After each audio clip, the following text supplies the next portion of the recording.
Maybe if you looked better, we'd include you. My sister laughed at the reunion. I'd paid for her plastic surgery. I posted her before photos and the receipts. She deleted her social media. Sup, Reddit.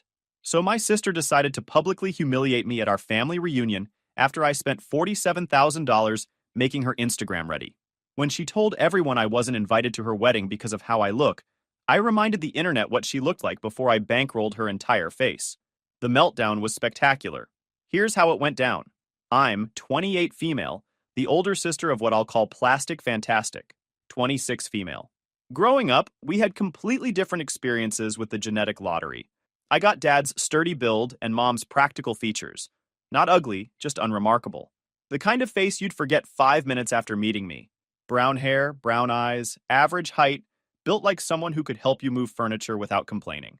Meanwhile, Plastic Fantastic got what she considered the worst of both parents. Dad's weak chin that disappeared into his neck, mom's prominent nose that dominated her face, and some unfortunate hormonal acne that left scarring well into her 20s.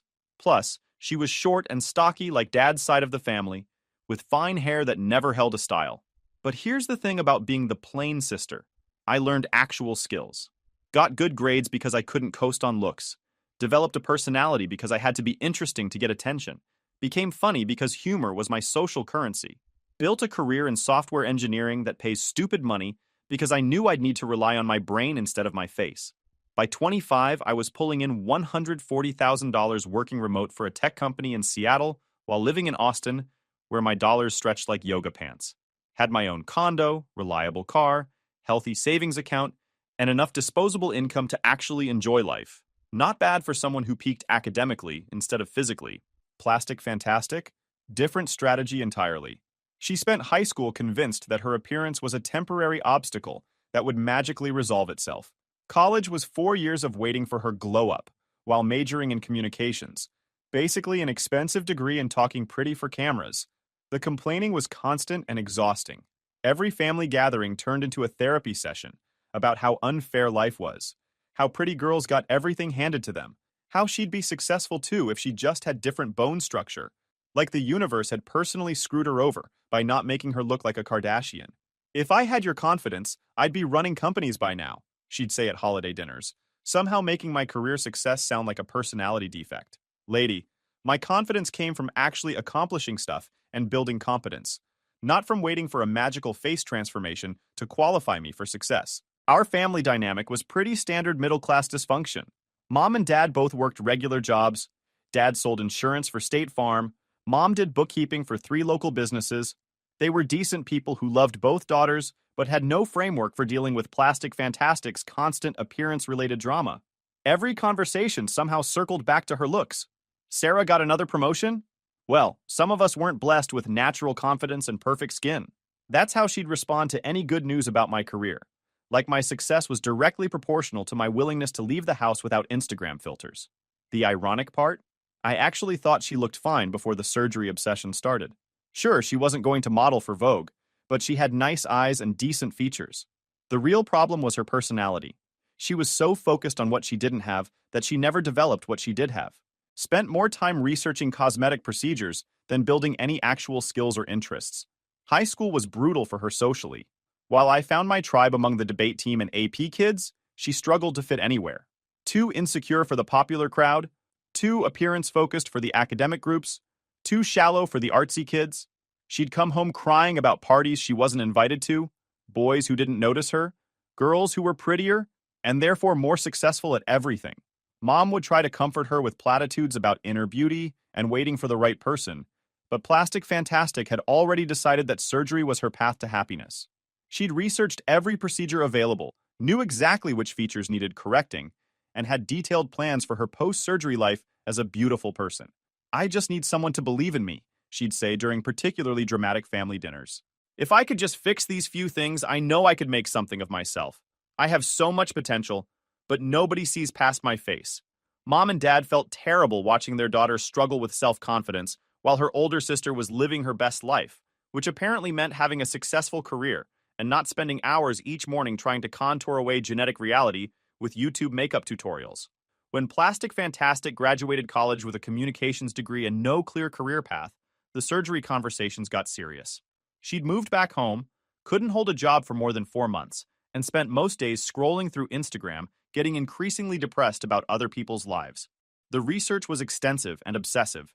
She knew exactly what work she wanted done, had consultations with 3 different surgeons, and could recite pricing down to the penny.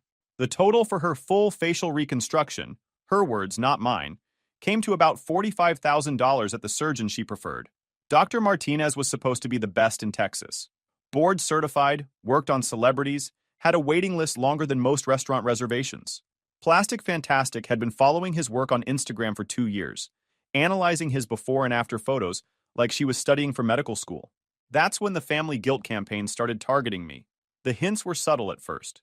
Comments about how lucky I was to be naturally confident, how some people needed more help to reach their potential, how family supports family through difficult times. Mom would mention casually how much Plastic Fantastic was struggling with dating apps, job interviews, basic social interactions, because she was so self-conscious about her appearance. "You've been blessed with so much success," Dad said during one of these conversations, using his insurance salesman voice like he was closing a deal. "Maybe you could help your sister get the fresh start she needs to build her confidence." The implication was crystal clear. I should pay for my sister's plastic surgery because I was financially successful, and she wasn't. Because apparently my career achievements meant I owed her a new face as some kind of sibling reparations for winning the genetic lottery I hadn't actually won. Christmas dinner that year was basically an intervention. Extended family members casually mentioned how generous I'd been helping with various expenses over the years, how family money should stay in the family, how investing in someone's happiness was the best gift you could give. Plastic Fantastic sat there looking pitiful and hopeful, occasionally mentioning how transformative the surgery would be for her career prospects, dating life, general mental health. She'd researched everything: the recovery process, the results timeline, the psychological benefits of cosmetic surgery for people with body dysmorphia. Here's where I probably should have recognized the manipulation and said, hell no. Any reasonable person would have looked at this coordinated family pressure campaign and realized how completely insane it was to spend 50 grand on someone else's face. But I genuinely felt bad for her. She was miserable, couldn't maintain employment, had no dating prospects, and seemed stuck in this cycle of depression and self-loathing that was painful to watch. Plus, I had the money. My tech salary was ridiculous, my living expenses were reasonable, and I didn't have kids or a mortgage sucking up my income.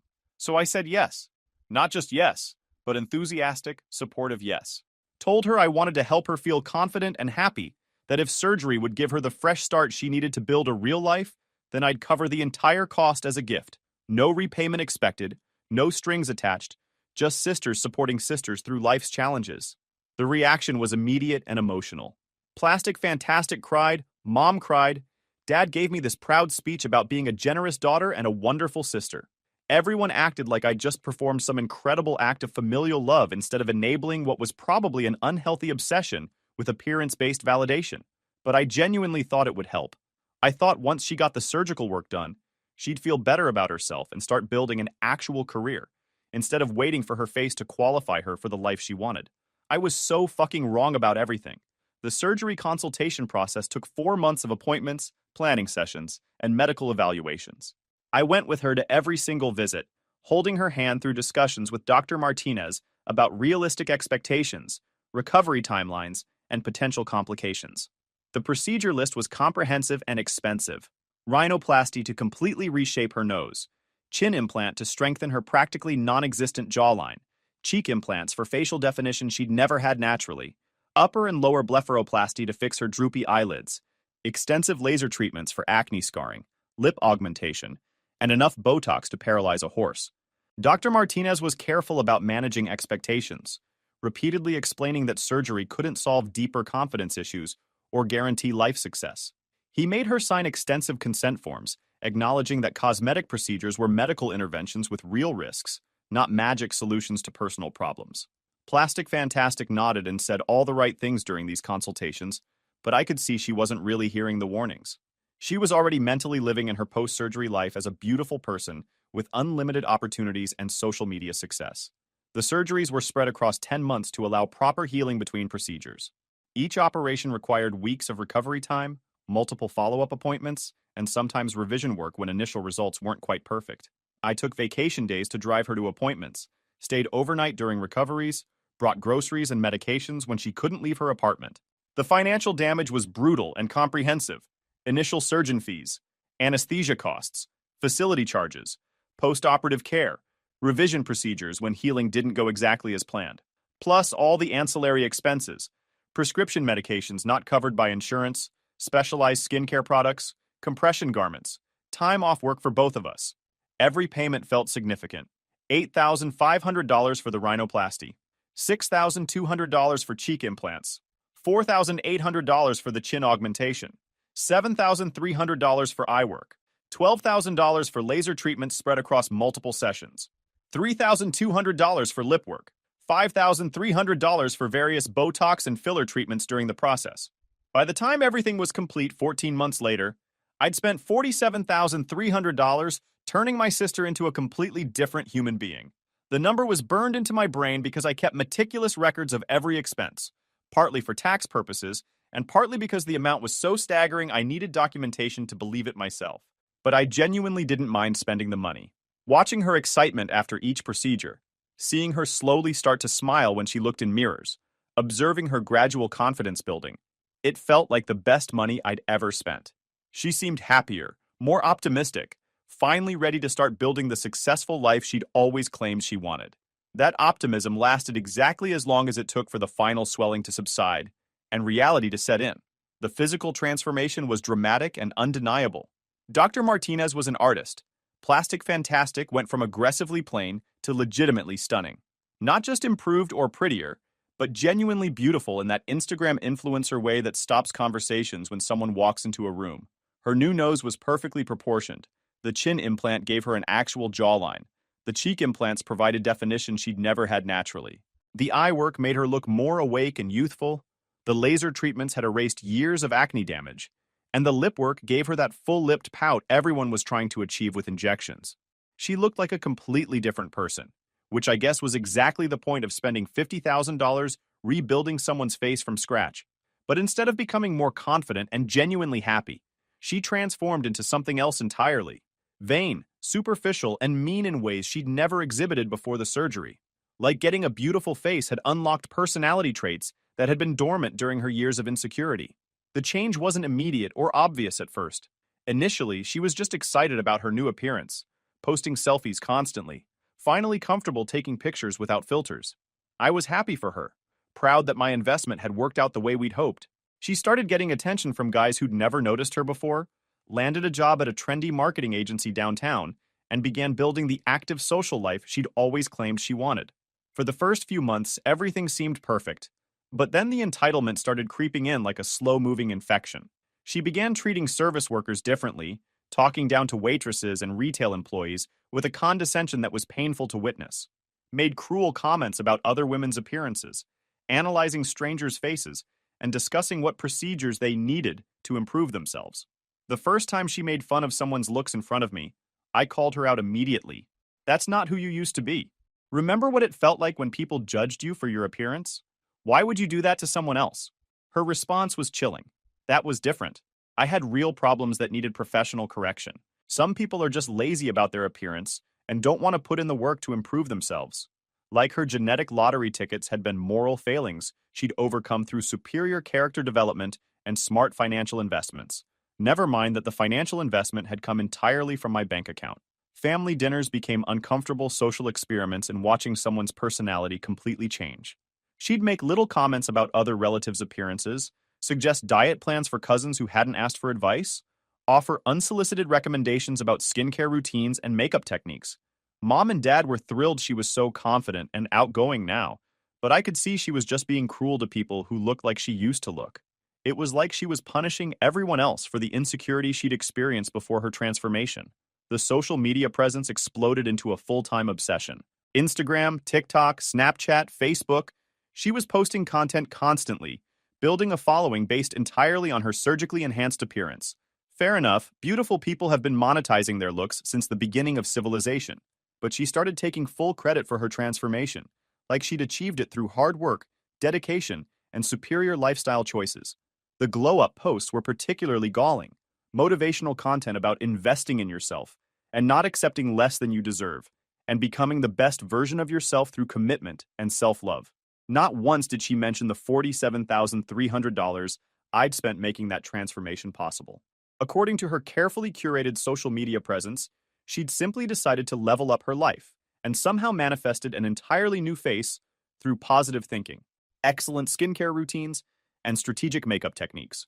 The influencer success was real and growing. She hit 50,000 followers within 8 months, started getting paid partnerships with beauty brands, landed modeling gigs for local boutiques and restaurants, finally had the Instagram lifestyle she'd always dreamed about, complete with sponsored content and followers calling her goals and queen and other social media superlatives.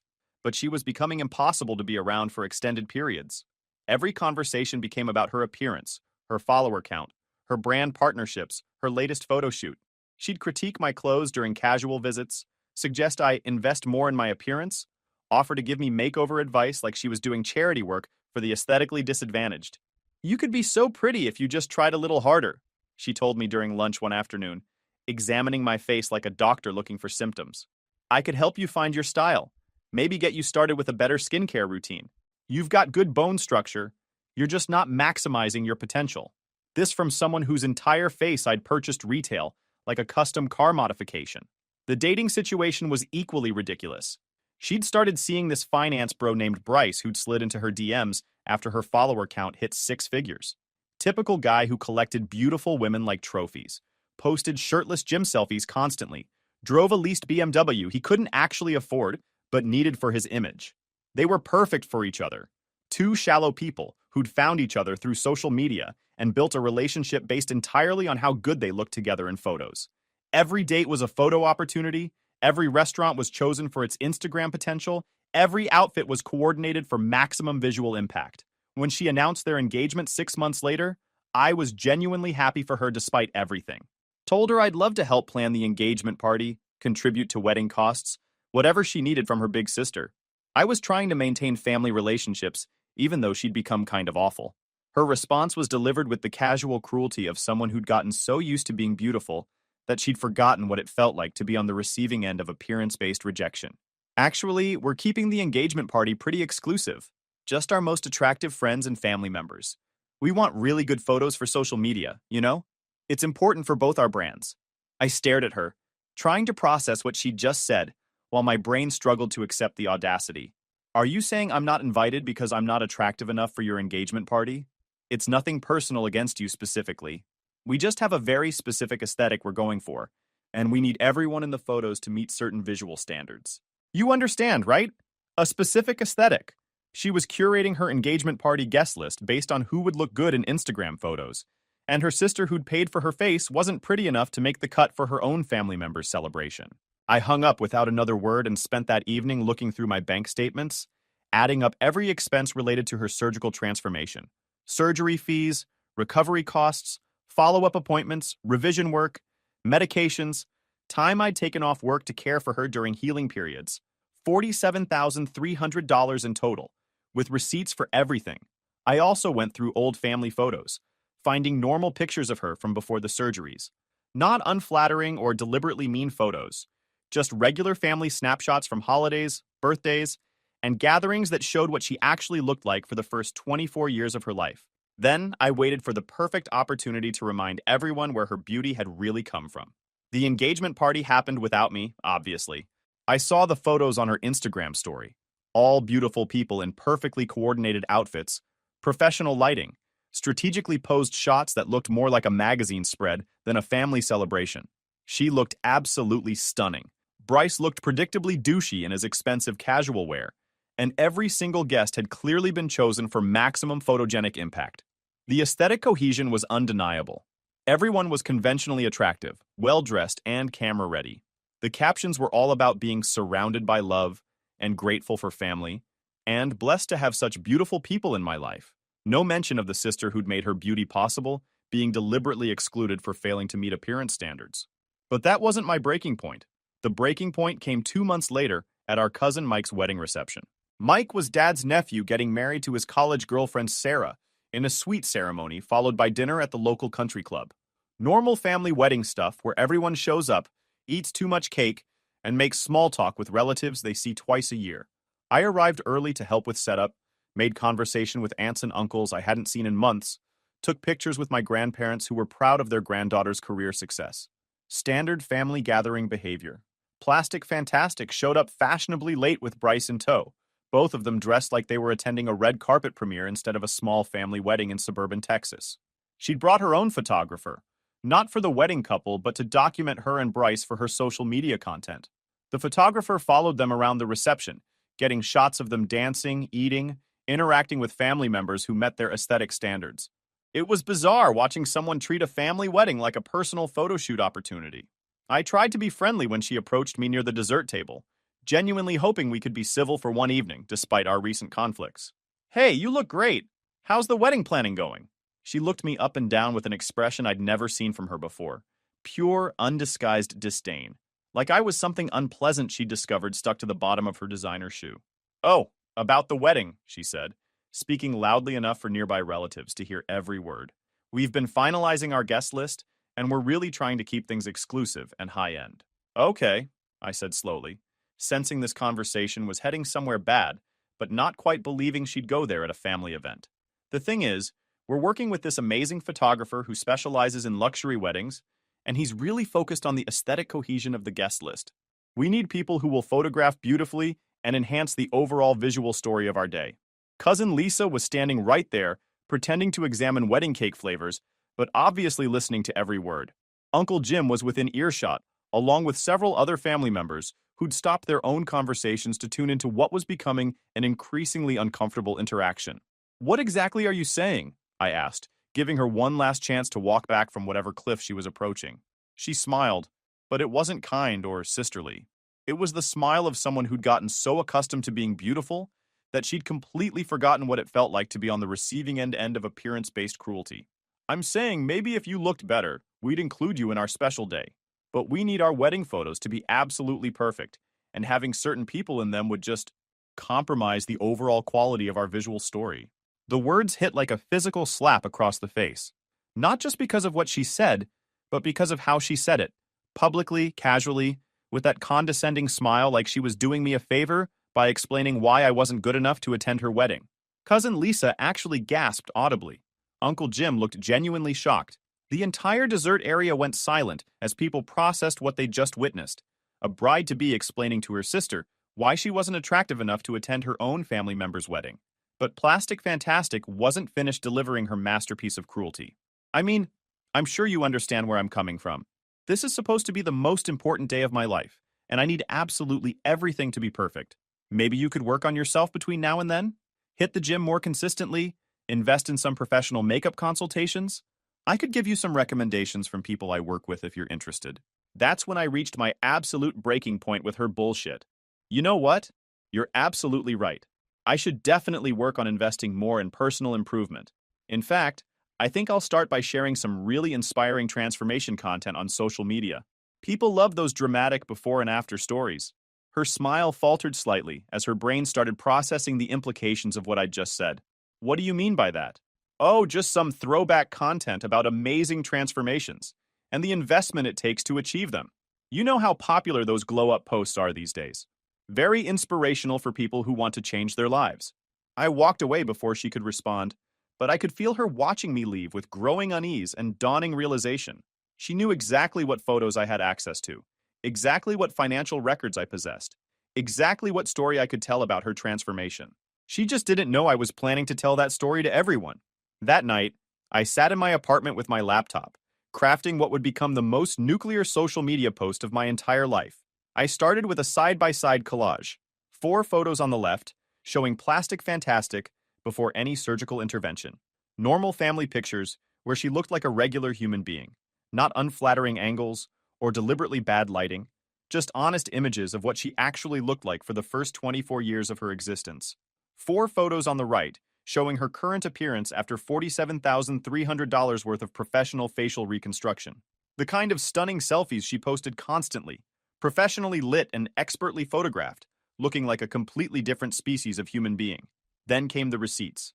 Screenshots of every single payment I'd made to Dr. Martinez's office over 14 months.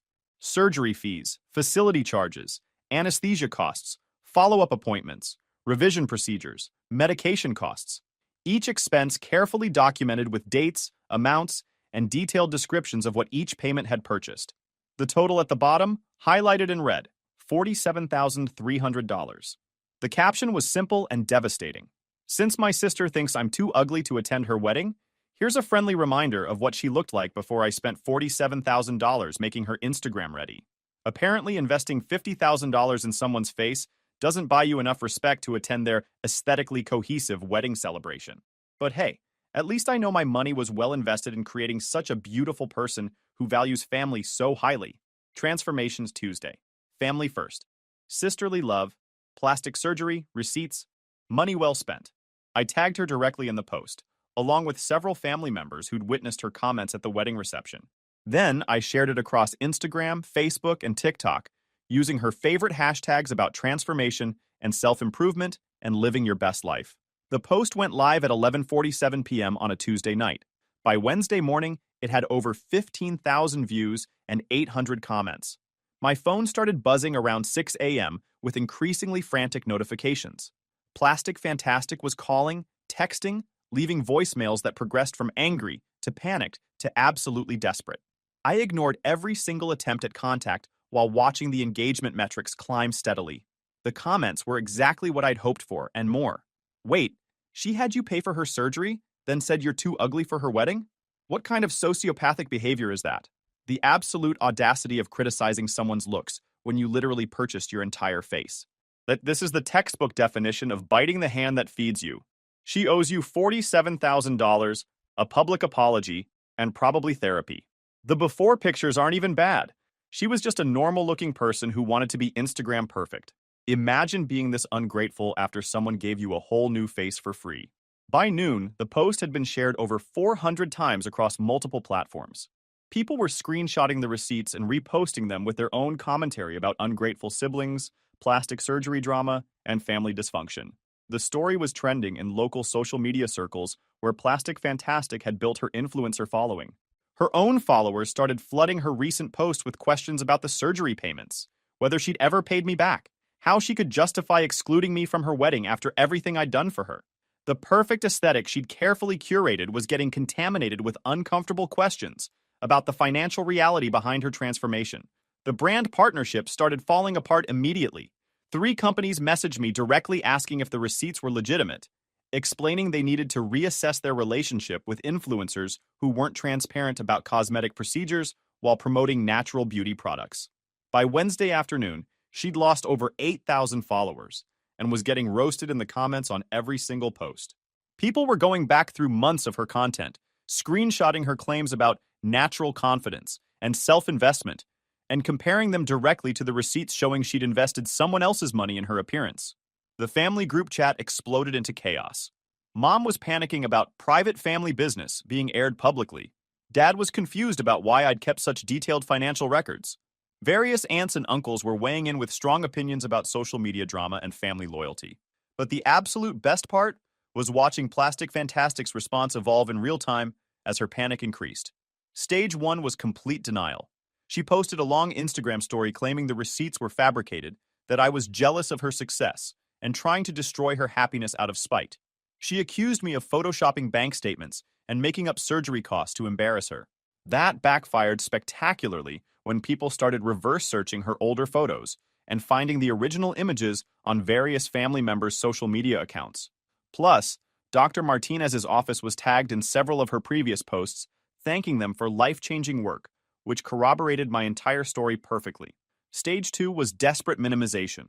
She admitted I'd helped with some medical expenses, but claimed the amounts were wildly exaggerated and that she'd personally paid for most of the procedures herself. She tried to reframe my $47,300 investment as a small loan between sisters, rather than complete facial reconstruction funded entirely by my career success. That fell apart when people started doing basic math. Her job at the marketing agency paid maybe $38,000 annually. Even if she'd saved every penny for 3 years while living rent-free with our parents, she couldn't have afforded a quarter of what those surgeries actually cost. Stage 3 was misdirection and deflection. She tried shifting focus to my violation of privacy and public humiliation of family members. Posted lengthy stories about the importance of handling conflicts privately how social media drama was toxic and destructive, how people should support each other instead of tearing each other down. The irony was completely lost on her, and painful for everyone else to witness. The person who'd built her entire brand on public image was suddenly concerned about privacy. The woman who'd excluded me from her wedding for not being photogenic enough was preaching about family support and loyalty. Stage 4 was pure desperation. Direct messages, voicemails, showing up at my apartment building at midnight, crying and begging me to take the post down. She offered to pay me back somehow, uninvite Bryce's shallow friends from the wedding, even change the entire wedding concept to be more inclusive and family-focused. Too little, too late, and frankly insulting given how she'd treated me. The story got picked up by a local lifestyle blogger who wrote about Instagram influencer exposed for plastic surgery deception and family cruelty. Then a TikToker with 500,000 followers made a reaction video about entitled siblings who bite the hand that feeds them. The story began spreading far beyond our immediate social circles into broader conversations about social media authenticity, family dynamics, and cosmetic surgery ethics. Plastic Fantastic's follower count plummeted below 25,000 within a week. The brand partnerships disappeared completely when companies realized she was generating negative publicity rather than positive engagement. The modeling gigs dried up when local agencies decided she was too controversial for their clients. Most importantly for her self-image, the wedding started falling apart. Bryce, who'd been primarily interested in her as an aesthetically perfect trophy girlfriend, suddenly wasn't so enthusiastic about someone whose beautiful face came with public drama and financial complications. When people started tagging him in posts, asking if he knew about the surgery payments, whether he was planning to reimburse me for his fiance's appearance, he realized this wasn't the kind of attention he wanted associated with his personal brand. He broke up with her via text message 3 days after my post went completely viral. Classic finance bro behavior. No confrontation, no explanation, just a professionally worded message about needing to focus on career development and being unable to handle the negative publicity their relationship was generating. The engagement was officially over, the wedding was canceled, and all the non-refundable deposits were lost. Plastic Fantastic lost her fiancé, her influencer career, and her carefully constructed social media presence all in one devastating week. 2 weeks after my post went live, she deleted her Instagram account entirely. The final message was a Notes app screenshot posted to her story, taking an indefinite break from social media to focus on personal growth and repairing family relationships. Thank you for your understanding during this difficult period. Then she vanished from the internet completely. No more beauty content, no more lifestyle posts, no more professional photography. The online persona she'd built after her surgical transformation just disappeared, leaving behind a digital ghost town of deleted accounts and scrubbed content. The aftermath was complicated and messy, as family drama always is. Mom and Dad were initially furious with me for embarrassing the family and airing private business for the entire internet to see. They couldn't understand why I'd kept such detailed financial records or why I'd chosen public humiliation instead of private conversation to resolve our conflict. I reminded them that I'd tried private conversations for months. I'd attempted to discuss her increasingly cruel behavior, her treatment of service workers, her general contempt for people she considered less attractive. She'd dismissed every concern and continued treating me like garbage while taking full credit for a transformation I'd funded. The public humiliation only happened after she'd publicly humiliated me at a family event, in front of relatives, while explaining why I wasn't pretty enough to attend her wedding. Actions have consequences, even for surgically enhanced people. Some relatives sided with her, arguing I'd gone too far and should have taken the high road. Others acknowledged that her behavior had been completely unacceptable, and she'd brought the consequences on herself. The family became divided into competing camps with different theories about who was right and who should apologize to whom. But honestly, I stopped caring about the family political dynamics pretty quickly.